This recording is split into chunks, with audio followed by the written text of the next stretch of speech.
ਇਹ ਹਫ਼ਤਾਵਾਰ ਬਾਈਬਲ ਦਾ ਦਰਸੀ ਵਾਸ Plainfield Christian Science Church Independent ਵੱਲੋਂ ਹੈ, ਜਿਹੜਾ ਨਿਊ ਜਰਸੀ ਅਮਰੀਕਾ ਵਿੱਚ ਹੈ।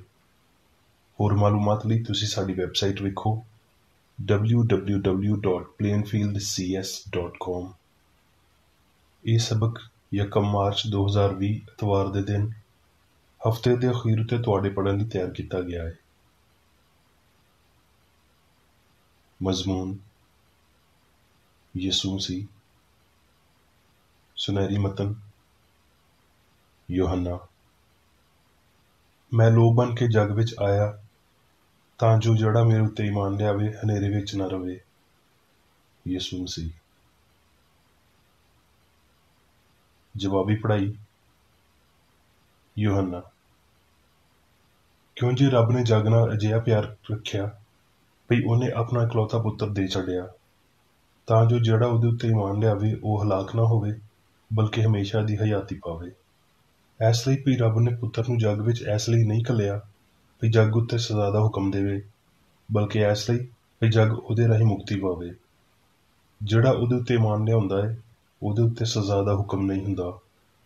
ਜਿਹੜਾ ਉਹਦੇ ਉੱਤੇ ਈਮਾਨ ਨਹੀਂ ਲਿਆਉਂਦਾ ਉਹਦੇ ਉੱਤੇ ਸਜ਼ਾ ਦਾ ਹੁਕਮ ਹੋ ਚੁੱਕਿਆ ਹੈ। ਇਸ ਲਈ ਵੀ ਰੱਬ ਦੇ ਇਕਲੌਤੇ ਪੁੱਤਰ ਦੇ ਨਾਂ ਉੱਤੇ ਈਮਾਨ ਨਹੀਂ ਲਿਆਇਆ। ਤੇ ਸਜ਼ਾ ਦੇ ਹੁਕਮ ਦੀ ਵਜ੍ਹਾ ਇਹ ਹੈ ਭਈ ਲੋ ਜੱਗ ਵਿੱਚ ਆਈ ਤੇ ਬੰਦਿਆਂ ਨੇ ਹਨੇਰੇ ਨੂੰ ਲੋ ਤੋਂ ਬਹੁਤਾ ਪਸੰਦ ਕੀਤਾ, ਇਸ ਲਈ ਵੀ ਉਹਨਾਂ ਦੇ ਕੰਮ ਭੈੜੇ ਸੀ। ਇਸ ਲਈ ਜਿਹੜਾ ਬਦੀ ਕਰਦਾ ਹੈ ਉਹ ਲੋ ਨਾਲ ਵੈਰ ਰੱਖਦਾ ਹੈ ਤੇ ਲੋ ਦੇ ਕੋਲ ਨਹੀਂ ਆਉਂਦਾ। ਇਹ ਨਾ ਹੋਵੇ ਵੀ ਉਹਦੇ ਕੰਮਾਂ ਤੋਂ ਉਹਦੀ ਬੇਇੱਜ਼ਤੀ ਕੀਤੀ ਜਾਵੇ। ਪਰ ਜਿਹੜਾ ਸੱਚਾਈ ਉੱਤੇ ਅਮਲ ਕਰਦਾ ਹੈ ਉਹ ਲੋ ਦੇ ਕੋਲ ਆਉਂਦਾ ਹੈ ਤਾਂ ਜੋ ਉਹਦੇ ਕੰਮ ਜ਼ਾਹਰ ਹੋਣ ਵੀ ਉਹ ਰੱਬ ਵਿੱਚ ਕੀਤੇ ਗਏ ਨੇ। ਦਰਸੀ ਵਾਸ ਬਾਈਬਲ ਵਿੱਚੋਂ ਲੂਕਾ। ਅਸਮਾਨਾਂ ਉੱਤੇ ਰੱਬ ਦੀ ਤਮਜੀਦ ਹੋਵੇ ਤੇ ਧਰਤੀ ਉੱਤੇ ਉਹਨਾਂ ਬੰਦਿਆਂ ਵਿੱਚ ਜਿਨ੍ਹਾਂ ਤੋਂ ਉਹ ਰਾਜ਼ੀ ਏ ਸੁਲਾ। ਯਸਾਇਆ। ਤੇ ਯੱਸੀ ਦੇ ਤਣੇ ਵਿੱਚੋਂ ਇੱਕ ਕੌਂਪਲ ਨਿਕਲੇਗੀ ਤੇ ਉਹਦੀਆਂ ਜੜ੍ਹਾਂ ਵਿੱਚੋਂ ਇੱਕ ਤਾਕਤਵਰ ਟਹਿਣੀ ਪੈਦਾ ਹੋਵੇਗੀ। ਤੇ ਰੱਬ ਦੀ ਰੂਹ ਉਹਦੇ ਉੱਤੇ ਠਹਿਰੇਗੀ, ਸਿਆਣ ਤੇ ਖਿਰਦਤ ਦੀ ਰੂਹ, ਮਸਲਹਤ ਤੇ ਕੁਦਰਤ ਦੀ ਰੂਹ, ਮਾਰਫਤ ਤੇ ਰੱਬ ਦੇ ਖੌਫ ਦੀ ਰੂਹ। ਤੇ ਉਹਦੀ ਖੁਸ਼ੀ ਰੱਬ ਦੇ ਡਰ ਵਿੱਚ ਹੋਵੇਗੀ ਤੇ ਉਹ ਨਾ ਆਪਣੀਆਂ ਅੱਖੀਆਂ ਦੇ ਵੇਖਣ ਦੇ ਮੁਤਾਬਿਕ ਫੈਸਲਾ ਕਰੇਗਾ ਤੇ ਨਾ ਆਪਣੇ ਕੰਨਾਂ ਦੇ ਸੁਣਨ ਦੇ ਮੁਤਾਬਿਕ ਫੈਸਲਾ ਕਰੇਗਾ, ਬਲਕਿ ਉਹ ਰਾਸਤੀ ਨਾਲ ਮਸਕੀਨਾਂ ਦਾ ਇਨਸਾਫ ਕਰੇਗਾ ਤੇ ਅਦਲ ਨਾਲ ਧਰਤੀ ਦੇ ਖਾਕਸਾਰਾਂ ਦਾ ਫੈਸਲਾ ਕਰੇਗਾ ਤੇ ਆਪਣੀ ਜ਼ੁਬਾਨ ਦੇ ਅਸਰ ਨਾਲ ਧਰਤੀ ਨੂੰ ਮਾਰੇਗਾ ਤੇ ਆਪਣੀਆਂ ਬੁੱਲੀਆਂ ਦੇ ਦਮ ਨਾਲ ਸ਼ਰੀਰਾਂ ਨੂੰ ਫਨਾਹ ਕਰ ਦੇਵੇਗਾ। ਤੇ ਉਹਦੀ ਕਮਰ ਦਾ ਪਟਕਾ ਰਾਸਤਬਾਜ਼ੀ ਹੋਵੇਗੀ ਤੇ ਉਹਦੇ ਪਹਿਲੂ ਉੱਤੇ ਰਾਸਤਬਾਜ਼ੀ ਦਾ ਪਟਕਾ ਹੋਵੇਗਾ। ਮੱਤੀ। ਤੇ ਯਿਸੂ ਸਾਰਿਆਂ ਸ਼ਹਿਰਾਂ ਤੇ ਪਿੰਡਾਂ ਵਿੱਚ ਫਿਰਦਾ ਰਿਹਾ ਤੇ ਇਬਾਦਤਖਾਨਿਆਂ ਵਿੱਚ ਤਾਲੀਮ ਦਿੰਦਾ ਤੇ ਬਾਦਸ਼ਾਹੀ ਦੀ ਖੁਸ਼ਖਬਰੀ ਦੀ ਮੁਨਾਦੀ ਕਰਦਾ ਤੇ ਹਰ ਤਰ੍ਹਾਂ ਦੀ ਬਿਮਾਰੀ ਤੇ ਹਰ ਤਰ੍ਹਾਂ ਦੀ ਕਮਜ਼ੋਰੀ ਨੂੰ ਦੂਰ ਕਰਦਾ ਰਿਹਾ। ਮੱਤੀ। ਫਿਰ ਉਹਨੇ ਆਪਣੇ ਚੇਲਿਆਂ ਨੂੰ ਕੋਲ ਬੁਲਾ ਕੇ ਉਹਨਾਂ ਨੂੰ ਨਾਪਾਕ ਰੂਹਾਂ ਉੱਤੇ ਇਖਤਿਆਰ ਦਿੱਤਾ ਵੀ ਉਹਨਾਂ ਨੂੰ ਕੱਢਣ ਤੇ ਹਰ ਤਰ੍ਹਾਂ ਦੀ ਬਿਮਾਰੀ ਤੇ ਹਰ ਤਰ੍ਹਾਂ ਦੀ ਕਮਜ਼ੋਰੀ ਨੂੰ ਦੂਰ ਕਰਨ। ਇਹਨਾਂ 12 ਨੂੰ ਯਿਸੂ ਨੇ ਘੱਲਿਆ ਤੇ ਉਹਨਾਂ ਨੂੰ ਹੁਕਮ ਦੇ ਕੇ ਆਖਿਆ ਭਈ ਗੈਰ ਕੌਮਾਂ ਵੱਲ ਨਾ ਜਾਣਾ ਤੇ ਸਾਮਰੀਆਂ ਦੇ ਕਿਸੇ ਸ਼ਹਿਰ ਵਿੱਚ ਨਾ ਵੜਨਾ, ਬਲਕਿ ਇਸਰਾਈਲ ਦੇ ਘਰਾਣੇ ਦੀਆਂ ਗਵਾਚੀਆਂ ਹੋਈਆਂ ਭੇਡਾਂ ਦੇ ਕੋਲ ਜਾਣਾ ਤੇ ਟੁਰਦੇ ਟੁਰਦੇ ਇਹ ਮੁਨਾਦੀ ਕਰਨਾ ਭਈ ਅਸਮਾਨ ਦੀ ਬਾਦਸ਼ਾਹੀ ਨੇੜੇ ਆ ਗਈ ਏ। ਬਿਮਾਰਾਂ ਨੂੰ ਠੀਕ ਕਰਨਾ, ਮੁਰਦਿਆਂ ਨੂੰ ਜਵਾਉਣਾ, ਕੋੜੀਆਂ ਨੂੰ ਪਾਕ ਕਰਨਾ, ਬਦਰੂਆਂ ਨੂੰ ਕੱਢਣਾ। ਮੁਫਤ ਤੁਸੀਂ ਪਾਇਆ, ਮੁਫਤ ਦੇਣਾ। ਵੇਖੋ ਮੈਂ ਤੁਹਾਨੂੰ ਘੱਲਦਾ ਵਾਂ ਜਿਵੇਂ ਭੇਡਾਂ ਨੂੰ ਭੇੜੀਆਂ ਦੇ ਵਿਚਕਾਰ। ਇਸ ਲਈ ਸੱਪਾਂ ਵਾਂਗਰ ਹੁਸ਼ਿਆਰ ਤੇ ਕਬੂਤਰਾਂ ਵਾਂਗਰ ਬੇਅਜ਼ਾਰ ਬਣੋ, ਪਰ ਬੰਦਿਆਂ ਤੋਂ ਖਬਰਦਾਰ ਰਹੋ, ਕਿਉਂ ਜੇ ਉਹ ਤੁਹਾਨੂੰ ਅਦਾਲਤ ਦੇ ਹਵਾਲੇ ਕਰਨਗੇ ਤੇ ਆਪਣੇ ਇਬਾਦਤਖਾਨਿਆਂ ਵਿੱਚ ਤੁਹਾਨੂੰ ਕੋੜੇ ਮਾਰਨਗੇ ਤੇ ਤੁਸੀਂ ਮੇਰੇ ਪਰੋਂ ਹਾਕਮਾਂ ਤੇ ਬਾਦਸ਼ਾਹਾਂ ਦੇ ਸਾਹਮਣੇ ਖੜੇ ਕੀਤੇ ਜਾਓਗੇ ਤਾਂ ਜੋ ਉਹਨਾਂ ਲਈ ਤੇ ਗੈਰ ਕੌਮਾਂ ਲਈ ਗਵਾਹੀ ਬਣੋ। ਪਰ ਜਦੋਂ ਉਹ ਤੁਹਾਨੂੰ ਫੜਾਉਣ ਤੇ ਫਿਕਰ ਨਾ ਕਰਿਓ ਭਈ ਅਸੀਂ ਕਿਵੇਂ ਆਖੀਏ ਤੇ ਕੀ ਆਖੀਏ, ਕਿਉਂ ਜੇ ਜੋ ਕੁਝ ਆਖਣਾ ਹੋਵੇਗਾ ਉਸੇ ਵੇਲੇ ਤੁਹਾਨੂੰ ਦੱਸਿਆ ਜਾਵੇਗਾ। ਕਿਉਂ ਜੇ ਬੋਲਣ ਵਾਲੇ ਤੁਸੀਂ ਨਹੀਂ ਬਲਕਿ ਤੁਹਾਡੇ ਪਿਓ ਦਾ ਰੂਹ ਹੈ ਜਿਹੜਾ ਤੁਹਾਡੇ ਅੰਦਰ ਬੋਲਦਾ ਹੈ। ਇਹ ਨਾ ਸਮਝੋ ਭਈ ਮੈਂ ਧਰਤੀ ਉੱਤੇ ਸੁਲ੍ਹਾ ਕਰਵਾਉਣ ਆਇਆ ਵਾਂ। ਸੁਲ੍ਹਾ ਕਰਵਾਉਣ ਨਹੀਂ ਬਲਕਿ ਤਲਵਾਰ ਚਲਵਾਉਣ ਆਇਆ ਵਾਂ। ਕਿਉਂ ਜੇ ਮੈਂ ਇਸ ਲਈ ਆਇਆ ਵਾਂ ਵੀ ਬੰਦੇ ਨੂੰ ਪਿਓ ਤੋਂ, ਧੀ ਨੂੰ ਮਾਂ ਤੋਂ ਤੇ ਨੂੰਹ ਨੂੰ ਉਹਦੀ ਸੱਸ ਤੋਂ ਵੱਖ ਕਰਾਂ, ਤੇ ਬੰਦੇ ਦੇ ਵੈਰੀ ਉਹਦੇ ਘਰ ਦੇ ਹੀ ਲੋਕ ਹੋਣਗੇ। ਜਿਹੜਾ ਪਿਓ ਜਾਂ ਮਾਂ ਨੂੰ ਮੇਰੇ ਤੋਂ ਵੱਧ ਅਜ਼ੀਜ਼ ਰੱਖਦਾ ਹੈ, ਉਹ ਮੇਰੇ ਲਾਇਕ ਨਹੀਂ, ਤੇ ਜਿਹੜਾ ਪੁੱਤਰ ਜਾਂ ਧੀ ਨੂੰ ਮੇਰੇ ਤੋਂ ਵੱਧ ਅਜ਼ੀਜ਼ ਰੱਖਦਾ ਹੈ, ਉਹ ਮੇਰੇ ਲਾਇਕ ਨਹੀਂ, ਤੇ ਜਿਹੜਾ ਆਪਣੀ ਸੂਲੀ ਨਾ ਚੁੱਕੇ ਤੇ ਮੇਰੇ ਮਗਰ ਨਾ ਟੁਰੇ, ਉਹ ਮੇਰੇ ਲਾਇਕ ਨਹੀਂ। ਜਿਹੜਾ ਬੰਦਾ ਆਪਣੀ ਜਾਨ ਬਚਾਉਂਦਾ ਹੈ, ਉਹ ਉਹਨੂੰ ਗਵਾਏਗਾ, ਤੇ ਜਿਹੜਾ ਮੇਰੀ ਖਾਤਰ ਆਪਣੀ ਜਾਨ ਗਵਾਉਂਦਾ ਹੈ, ਉਹ ਉਹਨੂੰ ਬਚਾਵੇਗਾ। ਮੱਤੀ। ਤੇ ਯੂਹੰਨਾ ਨੇ ਕੈਦਖਾਨੇ ਵਿੱਚ ਮਸੀਹ ਦਾ ਹਾਲ ਸੁਣ ਕੇ ਆਪਣੇ ਚੇਲਿਆਂ ਦੇ ਰਾਹੀਂ ਉਹਦੇ ਤੋਂ ਪੁੱਛਣ ਲਈ ਘੱਲਿਆ, ਭਈ ਆਉਣ ਵਾਲਾ ਤੂੰ ਹੀ ਏ ਜਾਂ ਅਸੀਂ ਦੂਜੇ ਦੀ ਰਾਹ ਵੇਖੀਏ? ਯਿਸੂ ਨੇ ਜਵਾਬ ਵਿੱਚ ਉਹਨਾਂ ਨੂੰ ਆਖਿਆ, ਜੋ ਕੁਝ ਤੁਸੀਂ ਵੇਖਦੇ ਤੇ ਸੁਣਦੇ ਹੋ, ਜਾ ਕੇ ਯੂਹੰਨਾ ਨੂੰ ਦੱਸੋ, ਭਈ ਅੰਨੇ ਵੇਖਦੇ ਤੇ ਲੰਗੜੇ ਟੁਰਦੇ ਨੇ, ਕੋੜੀ ਪਾਕ ਕੀਤੇ ਜਾਂਦੇ ਤੇ ਬੋਲੇ ਸੁਣਦੇ ਨੇ, ਤੇ ਮੁਰਦੇ ਜ਼ਿੰਦਾ ਕੀਤੇ ਜਾਂਦੇ ਤੇ ਗਰੀਬਾਂ ਨੂੰ ਖੁਸ਼ਖਬਰੀ ਸੁਣਾਈ ਜਾਂਦੀ ਏ। ਤੇ ਧੰਨ ਏ ਉਹ ਜਿਹੜਾ ਮੇਰੇ ਪਾਰੋਂ ਠੋਕਰ ਨਾ ਖਾਵੇ। ਐ ਮਿਹਨਤ ਕਰਨ ਵਾਲਿਓ ਤੇ ਬੋਝ ਨਾਲ ਦੱਬੇ ਹੋਏ ਲੋਕੋ, ਸਾਰੇ ਮੇਰੇ ਕੋਲ ਆਓ, ਮੈਂ ਤੁਹਾਨੂੰ ਆਰਾਮ ਦੇਵਾਂਗਾ। ਮੇਰਾ ਜੂਆ ਆਪਣੇ ਉੱਤੇ ਚੁੱਕ ਲਓ ਤੇ ਮੈਥੋਂ ਸਿੱਖੋ, ਕਿਉਂ ਜੇ ਮੈਂ ਹਲੀਮ ਵਾਂ ਤੇ ਦਿਲ ਦਾ ਫੁਰਤਨ ਵਾਂ, ਤੇ ਤੁਹਾਡੀਆਂ ਜਾਨਾਂ ਆਰਾਮ ਪਾਉਣਗੀਆਂ। ਮੱਤੀ। ਇਹਦੇ ਉੱਤੇ ਫਰੀਸੀਆਂ ਨੇ ਬਾਹਰ ਜਾ ਕੇ ਉਹਦੇ ਖਿਲਾਫ ਸਲਾਹ ਕੀਤੀ ਵੀ ਉਹਨੂੰ ਕਿਵੇਂ ਮਾਰਨ। ਯਿਸੂ ਇਹ ਪਤਾ ਕਰਕੇ ਉੱਥੋਂ ਟੁਰ ਗਿਆ, ਤੇ ਬਹੁਤ ਸਾਰੇ ਲੋਕ ਉਹਦੇ ਮਗਰ ਆਏ, ਤੇ ਉਹਨੇ ਸਾਰਿਆਂ ਨੂੰ ਚੰਗਾ ਕੀਤਾ। ਮੱਤੀ। ਤੇ ਯਿਸੂ ਨੇ ਰੱਬ ਦੀ ਹੈਕਲ ਵਿੱਚ ਵੜ ਕੇ ਉਹਨਾਂ ਸਾਰਿਆਂ ਨੂੰ ਕੱਢ ਛੱਡਿਆ ਜਿਹੜੇ ਹੈਕਲ ਵਿੱਚ ਵੇਚਣ ਵੂਚਣ ਦਾ ਕੰਮ ਕਰ ਰਹੇ ਸੀ, ਤੇ ਸਰਾਫਾਂ ਦੇ ਫੱਟੇ ਉਲਟਾ ਦਿੱਤੇ ਤੇ ਕਬੂਤਰ ਵੇਚਣ ਵਾਲਿਆਂ ਦੀਆਂ ਚੌਕੀਆਂ ਉਲਟਾ ਦਿੱਤੀਆਂ, ਤੇ ਉਹਨਾਂ ਨੂੰ ਆਖਿਆ ਭਈ ਲਿਖਿਆ ਹੈ, ਭਈ ਮੇਰਾ ਘਰ ਦੁਆ ਦਾ ਘਰ ਖਵਾਉਂਦਾ ਹੈ, ਪਰ ਤੁਸੀਂ ਇਹਨੂੰ ਡਾਕੂਆਂ ਦੀ ਖੋਹ ਬਣਾਉਂਦੇ ਹੋ। ਤੇ ਅੰਨੇ ਤੇ ਲੰਗੜੇ ਹੈਕਲ ਵਿੱਚ ਉਹਦੇ ਕੋਲ ਆਏ, ਤੇ ਉਹਨੇ ਉਹਨਾਂ ਨੂੰ ਚੰਗਾ ਕੀਤਾ। ਪਰ ਜਦੋਂ ਸਰਦਾਰ ਕਾਹਨਾਂ ਤੇ ਫਕੀਰਾਂ ਨੇ ਉਹਨਾਂ ਅਜੀਬ ਕੰਮਾਂ ਨੂੰ ਜਿਹੜੇ ਉਹਨੇ ਕੀਤੇ ਸੀ, ਤੇ ਮੁੰਡਿਆਂ ਨੂੰ ਹੈਕਲ ਵਿੱਚ ਦਾਊਦ ਦੇ ਪੁੱਤਰ ਨੂੰ ਹੋਸ਼ਾਨਾ ਪੁਕਾਰਦਿਆਂ ਵੇਖਿਆ, ਤੇ ਗੁੱਸੇ ਹੋ ਕੇ ਉਹਨੂੰ ਆਖਣ ਲੱਗੇ, ਤੂੰ ਸੁਣਦਾ ਹੈ ਭਈ ਇਹ ਕੀ ਆਖਦੇ ਨੇ? ਯਿਸੂ ਨੇ ਉਹਨਾਂ ਨੂੰ ਆਖਿਆ, ਹਾਂ, ਕੀ ਤੁਸੀਂ ਇਹ ਕਦੀ ਨਹੀਂ ਪੜ੍ਹਿਆ, ਭਈ ਬੱਚਿਆਂ ਤੇ ਸ਼ੀਰਖਾਰਾਂ ਦੇ ਮੂੰਹੋਂ ਤੂੰ ਵਡਿਆਈ ਨੂੰ ਕਾਮਲ ਕਰਵਾਇਆ? ਮੈਂ ਤੁਹਾਨੂੰ ਸੱਚੀ ਆਖਦਾ ਵਾਂ, ਭਈ ਮਸੂਲ ਲੈਣ ਵਾਲੇ ਤੇ ਕਸਬੀਆਂ ਤੁਹਾਡੇ ਤੋਂ ਪਹਿਲਾਂ ਰੱਬ ਦੀ ਬਾਦਸ਼ਾਹੀ ਵਿੱਚ ਵੜਦੀਆਂ ਨੇ। ਯੂਹੰਨਾ। ਮੈਂ ਤੁਹਾਨੂੰ ਸਕੂਨ ਦੇ ਜਾਨਾ ਵਾਂ, ਮੇਰਾ ਸਕੂਨ ਤੁਹਾਨੂੰ ਦੇਣਾ ਵਾਂ, ਜਿਵੇਂ ਜੱਗ ਦਿੰਦਾ ਹੈ, ਮੈਂ ਤੁਹਾਨੂੰ ਉਸ ਤਰ੍ਹਾਂ ਨਹੀਂ ਦਿੰਦਾ। ਤੁਹਾਡਾ ਦਿਲ ਨਾ ਘਬਰਾਏ, ਨਾ ਡਰੇ। ਯੂਹੰਨਾ। ਮੈਂ ਤੁਹਾਨੂੰ ਇਹ ਗੱਲਾਂ ਇਸ ਲਈ ਆਖੀਆਂ ਭਈ ਤੁਸੀਂ ਮੇਰੇ ਵਿੱਚ ਸਕੂਨ ਪਾਓ। ਜੱਗ ਵਿੱਚ ਮੁਸੀਬਤ ਸਹਿੰਦੇ ਹੋ, ਪਰ ਖਾਤਰ ਜਮਾ ਰੱਖੋ, ਮੈਂ ਜੱਗ ਉੱਤੇ ਗਾਲਬ ਆਇਆ ਵਾਂ। ਹੁਣ ਮੈਂ ਮੇਰੀ ਬੇਕਰੇਡੀ ਦੀ ਲਿਖੀ ਹੋਈ ਕ੍ਰਿਸਚਨ ਸਾਇੰਸ ਦੀ ਦਰਸੀ ਕਿਤਾਬ ਸਾਇੰਸ ਤੇ ਸਿਹਤ ਆਇਤਾਂ ਦੀ ਕੁੰਜੀ ਦੇ ਨਾਲ ਵਿੱਚੋਂ ਲਈਆਂ ਹੋਈਆਂ ਲਿਖਾਈਆਂ ਪੜ੍ਹਾਂਗਾ। ਸਾਇੰਸ ਤੇ ਸਿਹਤ। ਮਸੀਹਤ ਦੀ ਫਿਤਰਤ ਅਮਨ ਪਸੰਦ ਤੇ ਬਰਕਤ ਵਾਲੀ ਏ, ਪਰ ਬਾਦਸ਼ਾਹੀ ਵਿੱਚ ਵੜਨ ਲਈ ਆਸ ਦਾ ਲੰਗਰ ਉਸ ਸ਼ਕੀਨਾ ਦੇ ਅੰਦਰ ਮਾਦੇ ਦੇ ਪਰਦੇ ਤੋਂ ਅੱਗੇ ਸੁੱਟਣਾ ਜ਼ਰੂਰੀ ਏ, ਜਿਹਦੇ ਵਿੱਚੋਂ ਯਿਸੂ ਸਾਡੇ ਤੋਂ ਪਹਿਲਾਂ ਲੰਘ ਚੁੱਕਿਆ ਏ। ਤੇ ਮਾਦੇ ਤੋਂ ਅੱਗੇ ਦੀ ਇਹ ਤਰੱਕੀ ਰਾਸਤਬਾਜ਼ ਦੀਆਂ ਖੁਸ਼ੀਆਂ ਤੇ ਫਤਹਮੰਦੀ ਤੇ ਇਹਦੇ ਨਾਲ ਨਾਲ ਉਹਦੀਆਂ ਤਕਲੀਫਾਂ ਤੇ ਦੁੱਖਾਂ ਦੇ ਨਾਲ ਆਉਂਦੀ ਏ। ਸਾਡੇ ਮਾਲਕ ਵਾਂਗਰ ਸਾਨੂੰ ਵੀ ਮਾਦੀ ਫਹਿਮ ਤੋਂ ਹਸਤੀ ਦੇ ਰੂਹਾਨੀ ਫਹਿਮ ਵੱਲ ਰੁਖਸਤ ਹੋਣਾ ਚਾਹੀਦਾ ਹੈ।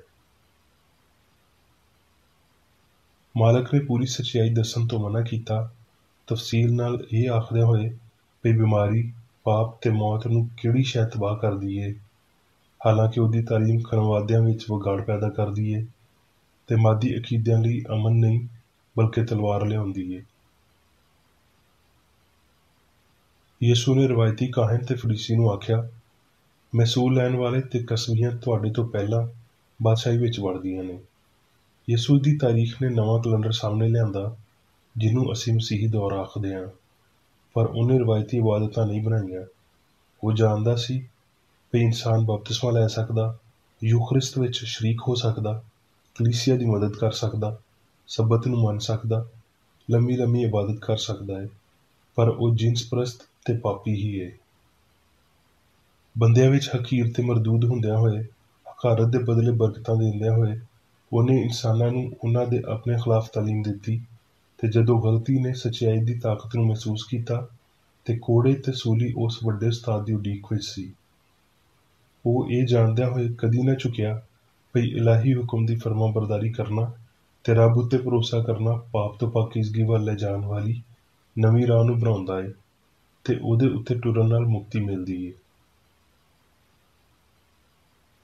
ਯਹੂਦੀਅਤ ਪਸੰਦੀ ਮਸੀਹਤ ਦੇ ਖਿਲਾਫ ਸੀ, ਕਿਉਂ ਜੇ ਯਹੂਦੀਅਤ ਪਸੰਦ ਲੋਕ ਕੌਮੀ ਜਾਂ ਕਬੀਲੇ ਨਾਲ ਮਜ਼ਹਬ ਦੀ ਇੱਕ ਨਿੱਕੀ ਜਿਹੀ ਸ਼ਕਲ ਸਾਹਮਣੇ ਲਿਆਏ। ਇਹ ਇੱਕ ਨਿੱਕਾ ਤੇ ਮਾਦੀ ਨਿਜ਼ਾਮ ਸੀ ਜਿਹੜਾ ਰੱਬ, ਇਨਸਾਨ, ਸਫਾਈ ਦੇ ਤਰੀਕਿਆਂ ਤੇ ਮਜ਼ਹਬੀ ਫਿਰਕਿਆਂ ਦੇ ਬਾਰੇ ਖਾਸ ਤਰ੍ਹਾਂ ਦੇ ਨਜ਼ਰੀਆਂ ਨੂੰ ਮੰਨਦਾ ਸੀ। ਉਹਨੇ ਆਪਣੇ ਆਪ ਨੂੰ ਰੱਬ ਦੇ ਬਰਾਬਰ ਬਣਾਇਆ। ਇਹ ਉਸ ਬੰਦੇ ਦੇ ਬਾਰੇ ਯਹੂਦੀਆਂ ਦੇ ਇਲਜ਼ਾਮਾਂ ਵਿੱਚੋਂ ਇੱਕ ਇਲਜ਼ਾਮ ਸੀ ਜਿਹਨੇ ਰੂਹ ਦੀ ਨਿਊ ਉੱਤੇ ਮਸੀਹਤ ਨੂੰ ਜਨਮ ਦਿੱਤਾ, ਜਿਹਨੇ ਅਜਿਹੀ ਤਾਲੀਮ ਦਿੱਤੀ ਜਿਹੜੀ ਪਿਓ ਵੱਲੋਂ ਇਲਹਾਮੀ ਸੀ, ਤੇ ਇਹ ਉਹ ਬੰਦਾ ਸੀ ਜਿਹੜਾ ਰੱਬ ਤੋਂ ਬਗੈਰ ਨਾ ਕਿਸੇ ਹਯਾਤੀ, ਜ਼ਹਾਨਤ ਤੇ ਨਾ ਕਿਸੇ ਮਵਾਦ ਨੂੰ ਮੰਨਦਾ ਹੈ। ਸਾਡੇ ਮਾਲਕ ਨੇ ਬਸ ਨਜ਼ਰੀਏ, ਅਕੀਦੇ ਜਾਂ ਈਮਾਨ ਦੀ ਤਾਲੀਮ ਨਹੀਂ ਦਿੱਤੀ। ਇਹ ਇਲਾਹੀ ਅਸੂਲ ਦੀ ਪੂਰੀ ਹਸਤੀ ਸੀ ਜਿਹਦੀ ਉਹਨੇ ਤਾਲੀਮ ਦਿੱਤੀ ਤੇ ਮਸ਼ਕ ਵੀ ਕੀਤੀ। ਮਸੀਹਤ ਲਈ ਉਹਦਾ ਸਬੂਤ ਮਜ਼ਹਬ ਜਾਂ ਇਬਾਦਤ ਦਾ ਕੋਈ ਨਿਜ਼ਾਮ ਜਾਂ ਸ਼ਕਲ ਨਹੀਂ ਸੀ, ਬਲਕਿ ਇੱਕ ਕ੍ਰਿਸਚਨ ਸਾਇੰਸ ਹੈ ਜਿਹੜੀ ਹਯਾਤੀ ਤੇ ਪਿਆਰ ਦੀ ਹਮ-ਆਹੰਗੀ ਉੱਤੇ ਅਮਲ ਕਰਦੀ ਹੈ। ਯਿਸੂ ਨੇ ਯੂਹੰਨਾ ਬਪਤਿਸਮਾ ਦੇਣ ਵਾਲੇ ਲਈ ਇੱਕ ਸੁਨੇਹਾ ਘੱਲਿਆ ਜਿਹਦਾ ਮਕਸਦ ਇੱਕ ਸਵਾਲ ਤੋਂ ਕਿਤੇ ਵੱਧ ਕੇ ਇਹ ਸਾਬਤ ਕਰਨਾ ਸੀ ਭਈ ਮਸੀਹ ਆ ਚੁੱਕਿਆ ਸੀ। ਜੋ ਕੁਝ ਤੁਸੀਂ ਵੇਖਦੇ ਤੇ ਸੁਣਦੇ ਹੋ, ਜਾ ਕੇ ਯੂਹੰਨਾ ਨੂੰ ਦੱਸੋ ਭਈ ਅੰਨ੍ਹੇ ਵੇਖਦੇ ਤੇ ਲੰਗੜੇ ਟੁਰਦੇ ਫਿਰਦੇ ਨੇ, ਕੋਹੜੀ ਪਾਕ ਸਾਫ਼ ਕੀਤੇ ਜਾਂਦੇ ਨੇ ਤੇ ਬੋਲੇ ਸੁਣਦੇ ਨੇ, ਤੇ ਮੁਰਦੇ ਜ਼ਿੰਦਾ ਕੀਤੇ ਜਾਂਦੇ ਨੇ ਤੇ ਗਰੀਬਾਂ ਨੂੰ ਖੁਸ਼ਖਬਰੀ ਸੁਣਾਈ ਜਾਂਦੀ ਹੈ। ਦੂਜੇ ਲਫ਼ਜ਼ਾਂ ਵਿੱਚ ਯੂਹੰਨਾ ਨੂੰ ਦੱਸ ਦਿਓ ਭਈ ਇਲਾਹੀ ਕੂਵਤ ਦਾ ਇਜ਼ਹਾਰ ਕੀ ਹੈ, ਤੇ ਉਹ ਫੌਰਨ ਸਮਝ ਜਾਵੇਗਾ ਭਈ ਮਸੀਹਾਈ ਕੰਮ ਵਿੱਚ ਰੱਬ ਇੱਕ ਤਾਕਤ ਹੈ। ਯਿਸੂ ਦੀਆਂ ਤਮਸੀਲਾਂ ਹਯਾਤੀ ਨੂੰ ਵਿਸਤਾਰਦੀਆਂ ਨੇ, ਜਿਹੜੀ ਕਦੀ ਪਾਪ ਤੇ ਮੌਤ ਨਾਲ ਮਿਲਾਵਟ ਵਾਲੀ ਨਹੀਂ ਹੁੰਦੀ। ਉਹਨੇ ਸਾਇੰਸ ਦਾ ਕੁਹਾੜਾ ਮਾਦੀ ਇਲਮ ਦੀ ਜੜ੍ਹ ਉੱਤੇ ਧਰਿਆ ਹੈ ਤਾਂ ਜੋ ਇਹ ਸ਼ਿਰਕ ਦੇ ਝੂਠੇ ਅਕੀਦੇ ਨੂੰ ਵੱਢਣ ਲਈ ਤਿਆਰ ਰਵੇ ਭਈ ਰੱਬ ਜਾਂ ਹਯਾਤੀ ਮਾਦੇ ਦੀ ਜਾਂ ਮਾਦੇ ਵਿੱਚ ਹੈ। ਯਿਸੂ ਨੇ ਇਜ਼ਹਾਰ ਦੇ ਪਾਰੋਂ ਹਯਾਤੀ ਦਾ ਤਰੀਕਾਕਾਰ ਸਿਖਾਇਆ ਤਾਂ ਜੋ ਅਸੀਂ ਇਹ ਸਮਝ ਸਕੀਏ ਭਈ ਕਿਵੇਂ ਇਲਾਹੀ ਅਸੂਲ ਬਿਮਾਰ ਨੂੰ ਸ਼ਿਫਾ ਦਿੰਦਾ, ਗਲਤੀ ਨੂੰ ਬਾਹਰ ਕੱਢਦਾ ਤੇ ਮੌਤ ਉੱਤੇ ਫਤਹਿਮੰਦ ਹੁੰਦਾ ਹੈ।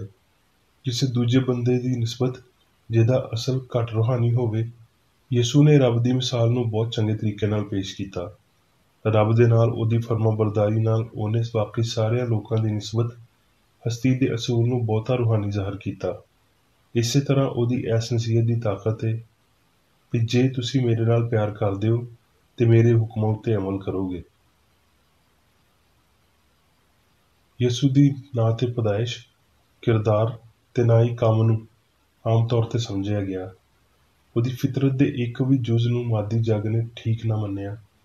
ਇੱਥੇ ਤੀਕਰ ਵੀ ਉਹਦੀ ਪਾਕੀਜ਼ਗੀ ਤੇ ਨੇਕੀ ਨੇ ਵੀ ਬੰਦਿਆਂ ਨੂੰ ਇਹ ਆਖਣ ਤੋਂ ਬਾਜ਼ ਨਾ ਰੱਖਿਆ ਭਈ ਇਹ ਪੇਟੂ ਤੇ ਨਾਪਾਕ ਲੋਕਾਂ ਦਾ ਯਾਰ ਹੈ ਤੇ ਬਿਲਜ਼ਬੂਲ ਇਹਦਾ ਸਰਬਰਾਹ ਹੈ। ਐ ਮਸੀਹੀ ਸ਼ਹੀਦ, ਯਾਦ ਰੱਖ ਭਈ ਇੰਨਾ ਹੀ ਬਹੁਤ ਹੈ ਜੇ ਤੂੰ ਆਪਣੇ ਆਪ ਨੂੰ ਆਪਣੇ ਮਾਲਕ ਦੀ ਜੁੱਤੀ ਦਾ ਤਸਮਾ ਖੋਲ੍ਹਣ ਦੇ ਕਾਬਲ ਵੀ ਨਾ ਸਮਝੇ। ਇਹ ਫਰਜ਼ ਕਰਨਾ ਭਈ ਰਾਸਤਬਾਜ਼ੀ ਦੀ ਖਾਤਰ ਤਕਲੀਫਾਂ ਸਹਿਣਾ ਮਾਜ਼ੀ ਨਾਲ ਤਾਲੁਕ ਰੱਖਦਾ ਹੈ, ਤੇ ਇਹ ਭਈ ਅੱਜ ਮਸੀਹਤ ਪੂਰੇ ਜੱਗ ਦੇ ਨਾਲ ਅਮਨ ਵਿੱਚ ਹੈ ਕਿਉਂ ਜੇ ਸਾਰੇ ਸ਼ੋਬੇ ਤੇ ਮਾਸ਼ਰੇ ਇਹਦੀ ਇੱਜ਼ਤ ਕਰਦੇ ਨੇ। ਇਹ ਮਜ਼ਹਬ ਦੀ ਫਿਤਰਤ ਦੀ ਗਲਤੀ ਹੋਵੇਗੀ। ਗਲਤੀ ਆਪਣੇ ਆਪ ਨੂੰ ਦੁਹਰਾਉਂਦੀ ਹੈ।